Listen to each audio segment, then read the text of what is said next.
être en bénédiction aux autres. Alors, quelle bénédiction véritable un chrétien peut-il apporter aux autres? Nous devons d'abord voir la première. En parlant à Abraham, Dieu a dit que toutes les nations de la terre seront bénies en ta postérité. Oui. Et le livre de Galates nous précise quelle est cette bénédiction d'Abraham qui vient sur les autres dans le monde entier. Galates chapitre 3, versets 6 et 8. Comme Abraham crut à Dieu et que cela lui fut imputé à justice, reconnaissez donc que ce sont ceux qui ont la foi qui sont fils d'Abraham.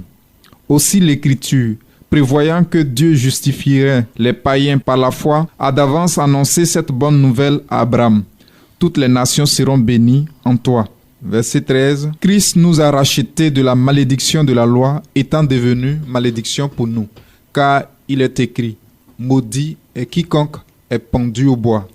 Afin que la bénédiction d'Abraham eut pour les païens son accomplissement en Jésus-Christ et que nous ressuscitions par la foi l'Esprit qui avait été promis. La Bible explique dans ce passage, en fait, la bénédiction d'Abraham, c'est la justification par la foi. Donc, la Bible nous dit que Dieu a prévu apporter cette bénédiction au monde entier. C'est pour ça qu'il a annoncé cette bonne nouvelle à Abraham en disant « Toutes les nations de la terre seront bénies en ta postérité ». Au verset 8, je relis « Aussi l'Écriture prévoyant que Dieu justifierait les païens par la foi, a d'avance annoncé cette bonne nouvelle à Abraham, toutes les nations seront bénies en toi. » Donc, la première bénédiction, quand on parle de la bénédiction d'Abraham, c'est la justification par la foi. C'est comme ça qu'Abraham a été rendu juste. Il est le père de la foi en vue de la justification. Donc, la Bible nous dit que cette bénédiction, ça va s'étendre à toute la postérité.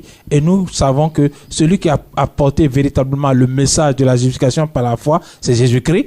Et ensuite, l'Église. Donc, la bénédiction d'Abraham, c'est d'abord la justification par la foi. J'ai dit cela parce que j'ai travaillé à l'accomplissement de ce thème-là dans ma vie de la manière suivante.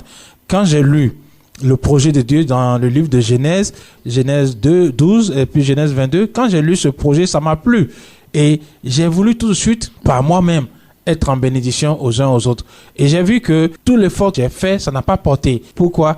C'est après que j'ai découvert que non, il faudrait que moi-même, je sois d'abord béni, que je reçoive la bénédiction d'Abraham qui est la justification par la foi. Une fois que tu as reçu cette justification par la foi, tu peux la porter aux uns aux autres. Donc, nous mentionnons que la bénédiction que le chrétien peut apporter aux uns aux autres, c'est d'abord cette bénédiction-là, la justification par la foi. C'est ce que Dieu a donné à Abraham.